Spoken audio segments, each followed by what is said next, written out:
I'm here to talk about July's weed of the month, which is crabgrass. Everybody's heard of crabgrass, yet everybody doesn't know what it is or what to do about it. So we're going to cover that today. The scientific name is Digitalia Sanguinalis. Crabgrass is an annual. It's also in the Poaceae family. The Poaceae family is the grass family. And with all the weeds we've been covering this year in this series, the clue to identification characteristics are in the name. So let's start with the habit of this plant. It's called crabgrass for a reason. It starts in growing from a center point, and from there it radiates and it sprawls all around in a crab-like fashion. It definitely just has these long legs that kind of reach, and that's a really good ID feature, but there are some other ones that will help differentiate it from some of the lookalikes that we'll cover briefly as well. So crabgrass, it's a colonizer. You can, let me back up. I almost got ahead of myself. So the scientific name is Digitalia, and the clue to that is in the name, digit. Think of the digits of your hand, your fingers. So it starts from a palmate center, like the palm, and then it radiates like fingers, like digits all around. And so how it radiates is through its stems. And it has two different types of stems. The first that come up in the spring and then remain the rest of the year are green colored stems with hairs up and down it. The second type of stem is what really radiates and gets it spreading, and it forms roots at the nodes. I'm trying to show with my index finger here some roots. There you can see them. These long stems reach out. I was reading that they're 12-inch plants, but in my garden I get 2 to 3 feet large crabgrass plants. It gets that big because of this colonizing nature, rooting at the leaf nodes. And so this stem is how it gets its other part of its scientific name, the sanguinalis part. Sanguinalis is from the, well, it's the word, you might have heard the word sanguine. It has two definitions. One is optimistic, which is not how I feel when I see a bunch of crabgrass growing in my garden. The second part is sanguine means blood, blood-colored. These stems are, they call them blood-colored. I have seen them brighter before, but the one I have here is showing more of a reddish brown. So Digitalia sanguinalis, palm-shaped growth with blood-colored stems. Remember again, they're more of a reddish brown. These stems root at the nodes, and then from these side stems, both on the hairy stems, that is, the flowers form. And I have example of one of these side stems that was especially vigorous and put down a lot of roots. So you can see how it forms a great big colony. The flowers, they're on these heads, and each one of these is called a raceme. It's a greenish colored flower, and the seeds are produced from the flower. I've read that one single crabgrass plant can produce 150,000 seeds. That is an alarming amount of seeds, and that makes some of the preventive recommendations we're going to cover next all the more important, because it is hard for one human to outcompete 150,000 seeds. So we've covered the main identification characteristics. So where are you going to find this plant?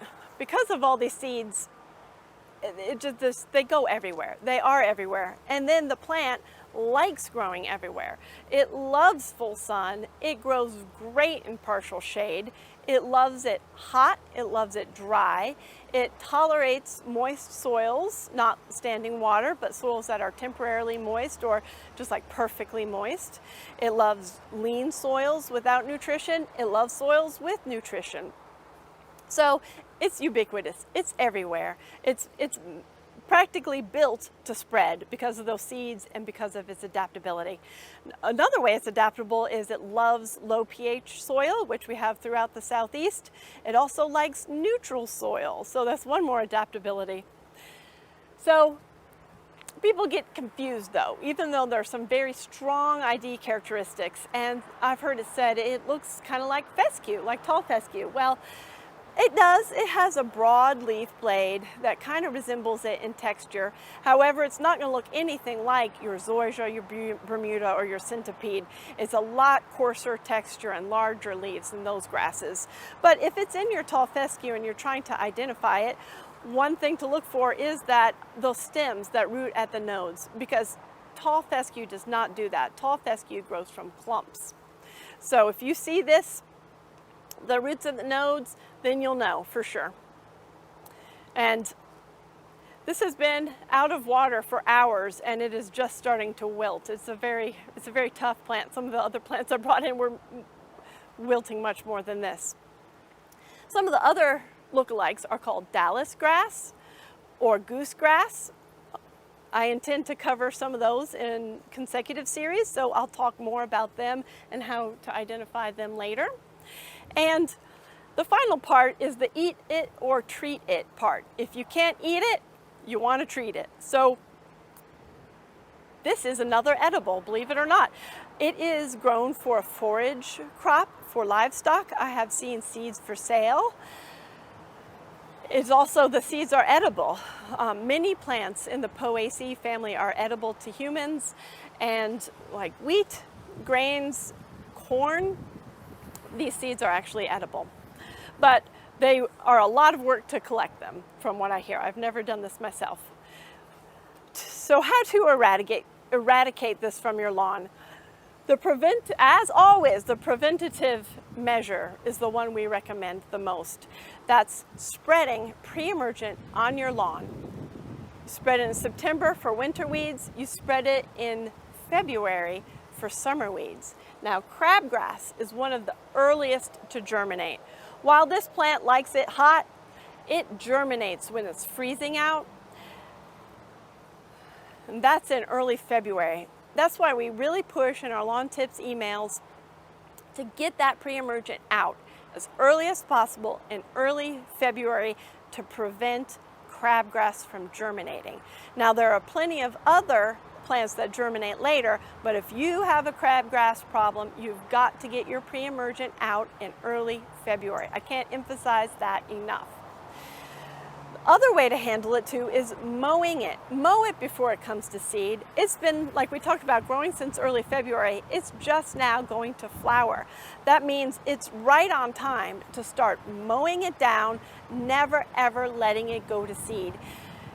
Hopefully this has not taken purchase in your lawn.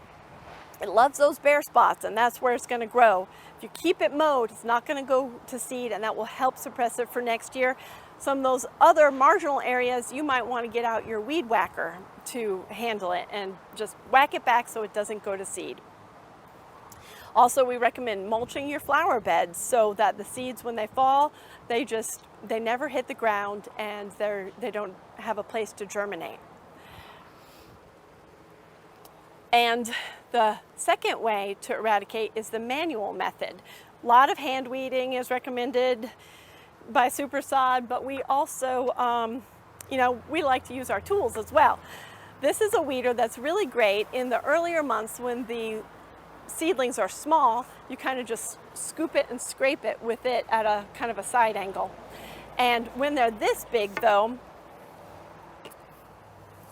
you can take the tool from a different angle and you can hook it right in the middle. You can give it a big yank and it comes up. You might have to use it that way to yank up the little side runners as well. But it's got great vigorous roots, but they're still pretty easy to pull out. It's not like some of those weeds that you just yank and you can barely get them out by hand and you'll need to get a shovel. You can use this tool, you can use your hands to pull them out. We talked about mowing. I forgot to mention that one of the best preventative ways is simply growing a great lawn. If you have a lawn that's growing in dents, There's not going to be bare dirt. We talked about this as being an annual, but it is mistaken for a perennial because it grows, it goes to seed, and then the seeds fall right in that same bare spot and they germinate all over again. So you see crabgrass in the same exact spot as last year. It is not a perennial, it's an annual. Weed it up by hand right now and then encourage your grass to grow. Andre talked about spreading soil cube for some natural way to encourage growth. Water it extra to get those bare spots to fill in. Or if you have a larger spot, dig up your weeds and just come by for a couple rolls of sod. We sell individual rolls of sod as well, and that can really take care of your bare spot. The third way is the chemical method. We sell a product called Quincept. To control crabgrass, you must have the active ingredient called quinclorac. I wanted to make sure I pronounced that correctly. So we sell this bottle. It's a concentrate, and you can get a sprayer and spray it rather. With Quincept, we recommend you do not use it in centipede grass. Centipede is very sensitive to chemicals. You do not want to use this in your centipede grass. You'll want to use the other methods I talked about. One final recommendation for crabgrass is patience. Now, we don't have a lot of patience, but with many things horticulturalists, you need some. Might take several years to eradicate the problem and really get a hold on it, but stay on top of your pre-emergence, stay on top of your mowing, stay on top of your hand weeding, and spread the chemical if you need to. And you'll, in a couple years, probably have this under control at least. Thank you for joining us for the July Weed of the Month. Come back next month for the August lawn tips and the August Weed of the Month. Thank you.